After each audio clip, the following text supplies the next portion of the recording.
Welcome to the Knowing Me podcast. I'm Joanne, and I love to help people rewrite their lives' narratives by revisiting their past and reshaping their today. I don't know about you, but I'm not the woman I dreamed I would be. I had good intentions, I really did. But all the good intentions in the world were not able to change me. And if I were to hazard a guess, they haven't changed you either.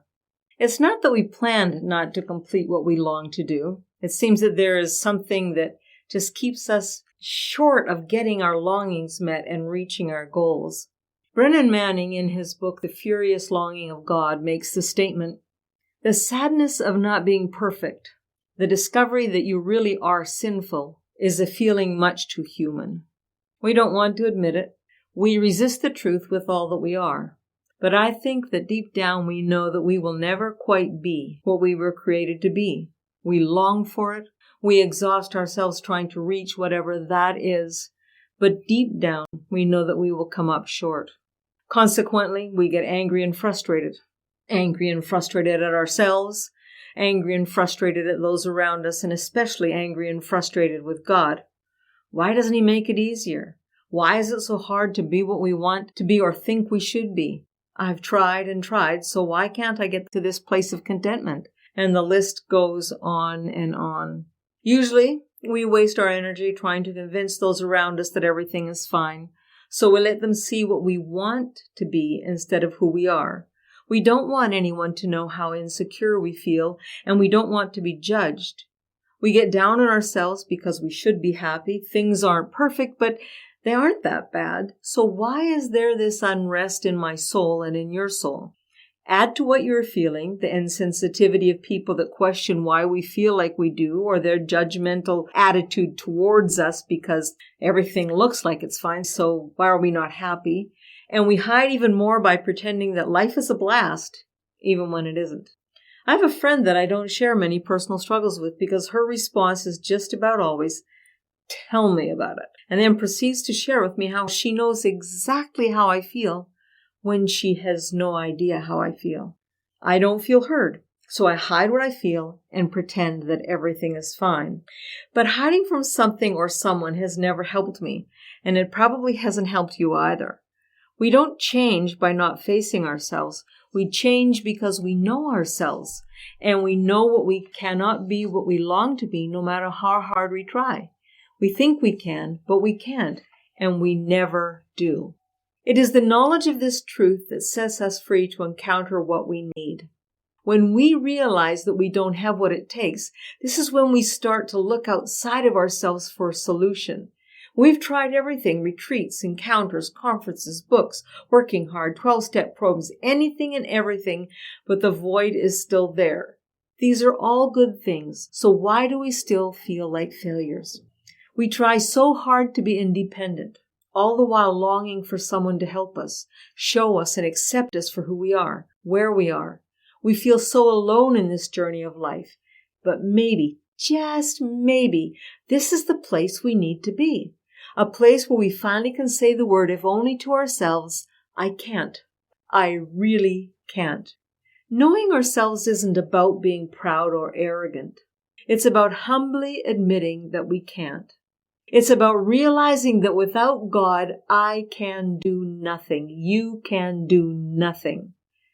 It is about acknowledging that my ways of doing things aren't working.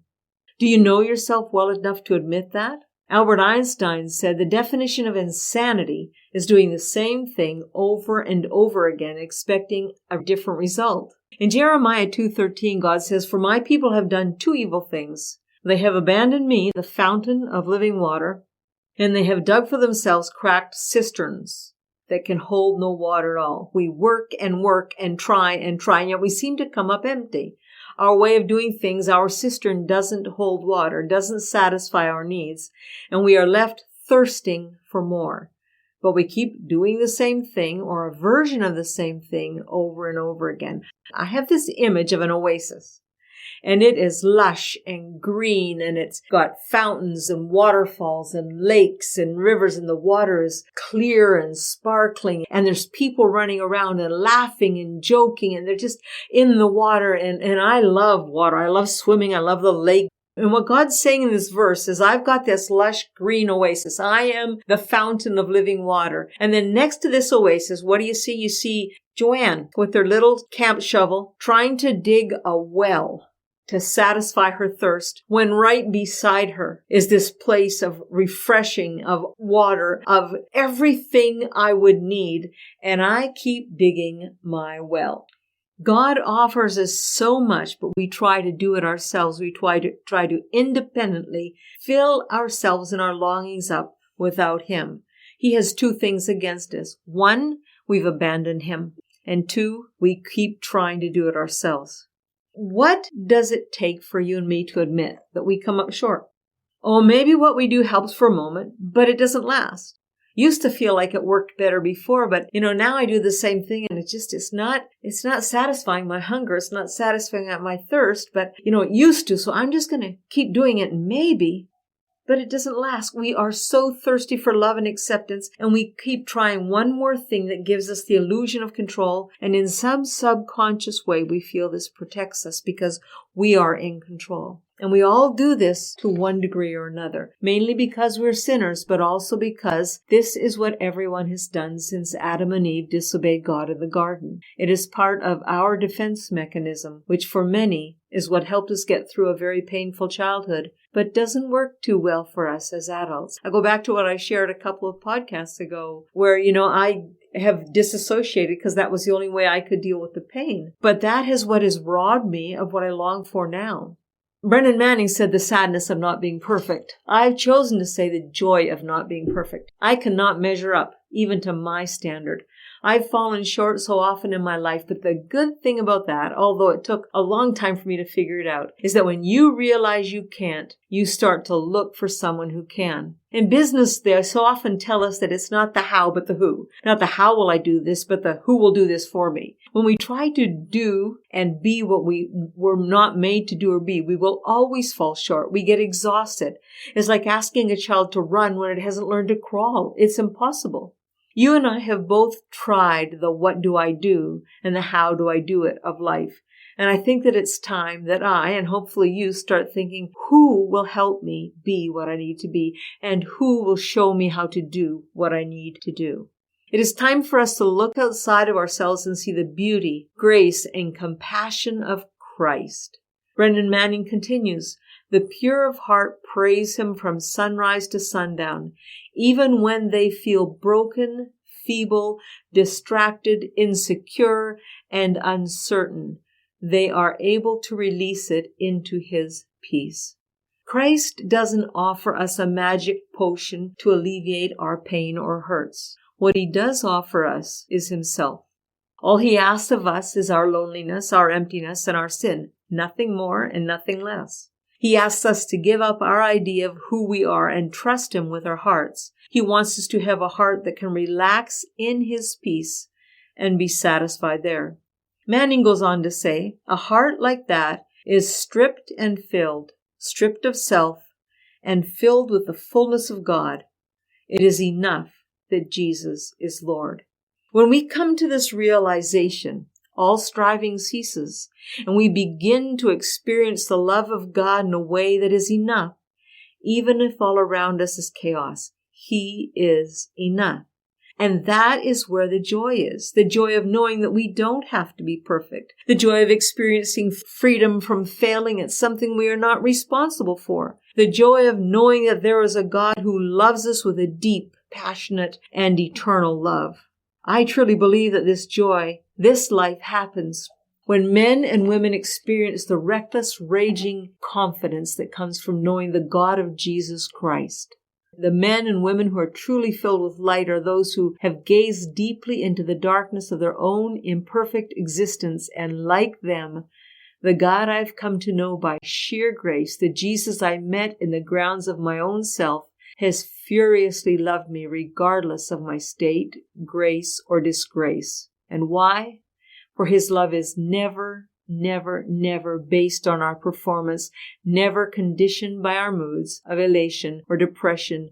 The furious love of God knows no shadow of alteration or change. It is reliable and always tender. This is a quote from Brennan Manning. Let's not hide anymore. Let's open our arms wide to receiving what Christ has so freely offered. For me, it is time to stop struggling and let God be who He longs to be for us. We often read Isaiah 9:6 at Christmas, but this verse is for us today. He was Wonderful Counselor, Everlasting Father, the Prince of Peace, the Mighty God. But Jesus is declared to be the Wonderful Counselor for those that need direction. Don't you and I need direction? He's the Father for the lonely and the orphaned. Don't we feel orphaned and lonely and abandoned lots of times? He's peace for the individual who lives in disorder and confusion. And don't we feel that in our lives? And the mighty God for those who are weak and helpless. I don't know how often, even though I am a very strong woman, that I just wish that I had a knee that I could crawl up onto and the person would say, "It's going to be okay."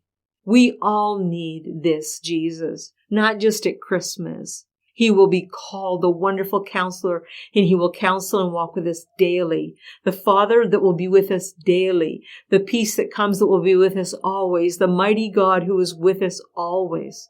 He wants to be all of that for you and me today, but it requires an honesty that may even hurt us. Letting go of control and being stripped of self and filled with God's fullness. It is admitting that I can't, and an acceptance that He can. It is about giving Him all that is not so nice about me and receiving from Him all that is good about Him. The furious love of God knows no shadow of alteration or change. It is reliable, and it is always tender. I've enjoyed my time with you today, and I hope you have too. I hope to see you next time. Remember, invite a friend, and we will be discussing what holds us back from looking in. Have a wonderful day.